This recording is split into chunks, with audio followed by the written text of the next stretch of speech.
बात सिर्फ caste census की नहीं है।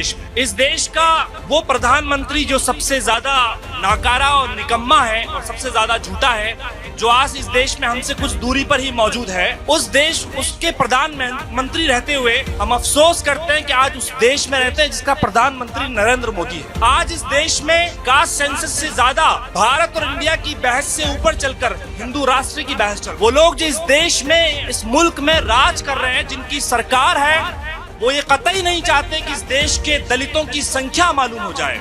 वो ये कतई नहीं चाहते कि ओबीसी की संख्या मालूम हो जाए। वो कतई ये नहीं चाहते कि मुसलमानों की संख्या मालूम हो जाए। वो ये बिल्कुल नहीं चाहते। लेकिन मैं ये समझता हूँ, उनको ये भी समझना चाहिए कि इस देश में वेलफेयर पार्टी और उसके कार्यकर्ताओं का जोश और जुनून अब भी बाकी है।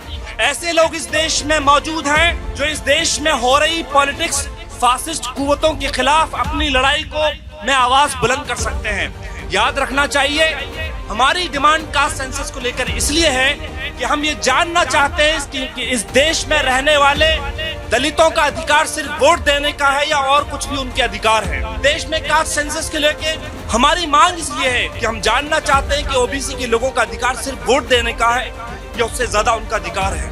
हम जानना चाहते हैं कि इस देश के मुसलमान सिर्फ वोटर्स पैदा हुए हैं या उनका अपना कुछ अधिकार है। इसलिए हम इस मौके से ये डिमांड करते हैं, सरकार से डिमांड करते हैं, इस जगह से डिमांड करते हैं कि आज इस तारीखी लम्हे में जो हजारों लोग यहाँ जमा हुए हैं, ये सब डिमांड करते हैं कि सरकार को इस देश में कास्ट सेंसस कराना चाहिए और वो तमाम नागरिक जो इस देश में रहते हैं, इस देश के नागरिक हैं, उनके अधिकारों को वापस देना चाहिए।